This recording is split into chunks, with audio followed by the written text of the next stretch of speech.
जान्हवी भावे घे भरारीच्या शुक्रवारच्या एपिसोडमध्ये आपलं स्वागत। शुक्रवारच्या एपिसोडमध्ये खूप सारी स्मार्ट इन्फॉर्मेशन आम्ही तुमच्यासाठी घेऊन येत असतो आणि त्याचबरोबर टेक्नॉलॉजिकली ॲडव्हान्स जगामध्ये तुम्हाला आणखीन कंपॅटेबल करत असतो। चला तर मग सुरुवात करूया या एपिसोडला। सोनी एक्सपिरियाचा Z हा फोन प्रचंड गाजला होता आणि त्यामुळे अनेकांनी या फोनची खूप वाहवाही सुद्धा केली। आता याचाच दुसरा भाग म्हणजे एक्सपिरिया Z2 लॉन्च होतोय। या Z2 मध्ये काय काय फीचर्स आहेत, स्पेसिफिकेशन्स आहेत, लेट्स टेक अ लुक।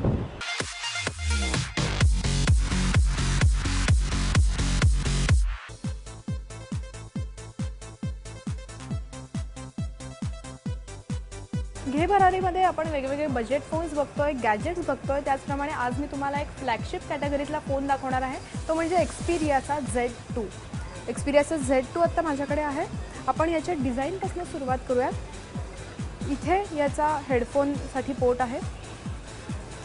त्यानंतर त्यांनी एक अगदी वेगळं आणि छान डिझाईन दिलं आहे, ते म्हणजे मायक्रो SD कार्डसाठी त्यांनी हा पोर्ट दिला आहे। म्हणजे तुम्ही हा इथून काढू शकता आणि इथे तुम्ही तुमचं मायक्रो SD कार्ड म्हणजे मेमरी कार्ड इथे लावू शकता आणि त्यानंतर हे परत लॉक होईल।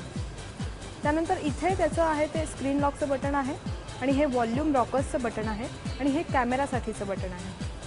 त्याचप्रमाणे इथे तुम्ही बघू शकता, इथे याचं चार्जिंग पोर्ट आहे। या बाजूला तुम्ही इथे तुमचं चार्जर लावू शकता आणि इकडे तुम्ही तुमचं सिम कार्ड लावू शकता।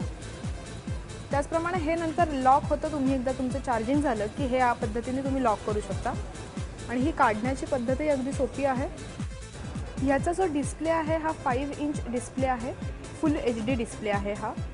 त्याचप्रमाणे याची जी बॉडी आहे ती पुढे आणि मागे दोन्हीकडे ग्लास बॉडी आहे आणि याचा जो कॅमेरा आहे हा 20 मेगापिक्सल कॅमेरा आहे।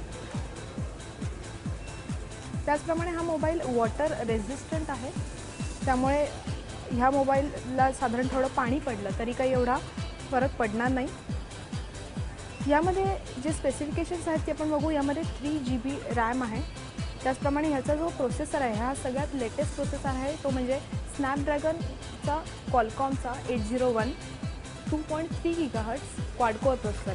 खरं म्हणजे हा जो प्रोसेसर आहे हा सगळ्यात लेटेस्ट प्रोसेसर आहे आणि तो आता HTC M8 आणि या Z2 मध्येच आहे। त्यामुळे तुम्हाला अगदी फ्लॅगशिप कॅटेगरीतले फोन म्हणजे साधारण 48 ते 50 हजाराच्या रेंजमध्ये फोन हवे असतील लेटेस्ट प्रोसेसरचे, तर त्यामध्ये Z2 हा अजून एक ऑप्शन तुमच्यासमोर आहे। तुम्ही याचं बघितलं तर वेट पण जास्त नाही आहे आणि ह्याचा जो थिकनेस आहे तो पण अगदी कमी आहे, त्यामुळे पटकन तुम्ही तुमच्या तो पॉकेटमध्ये बसू शकेल फोन। याचं डिझाईन बघितलं तर हे अगदी युनिक आहे, कारण ह्या दोन्ही बाजूला त्यांनी इकडे एक वेगळं असं छान डिझाईन दिलेलं आहे। सोनी हे फेमस आहे ते त्यांच्या म्युझिकसाठी आणि त्यासाठी खास Z2मध्येही त्यांनी सुविधा दिली आहे की इथे दोन्ही बाजूला याचे स्पीकर्स आहेत। हे जे थीन दिसतात हे याचे स्पीकर्स आहेत इथे आणि इथे। खरं म्हणजे M8मध्ये सुद्धा असे दोन्हीकडे स्पीकर्स आहेत आणि त्यामुळे तुम्ही एखादा मूवी बघत असाल किंवा तुम्हाला एकदम हटके गाणं ऐकायचं असेल तर दोन्ही बाजूला स्पीकर असल्याचा खूप चांगला फायदा तुम्हाला होऊ शकतो।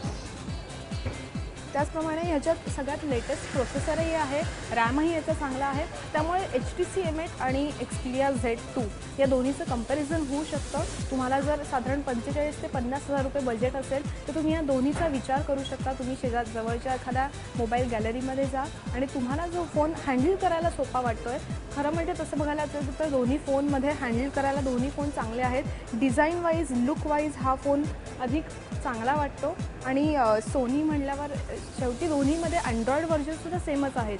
ह्या एक्सपिरिया Z2मध्ये सुद्धा 4.4 हे लेटेस्ट अँड्रॉइडचं व्हर्जन आहे, त्यामुळे एकंदरीतच एक पॅक छान सगळ्या बाजूने स्पेसिफिकेशन्स वाईजसुद्धा एक चांगला पीस तुम्हाला एक्सपिरिया Z2च्या माध्यमातून मिळू शकतो। त्यामुळे जवळच्या मोबाईल गॅलरीमध्ये जा आणि हा फोन नक्की बघा। कॅमेरा पर्सन श्रीकांतसह हर्षदा सहस्रबुद्धे, ABP माझा, मुंबई।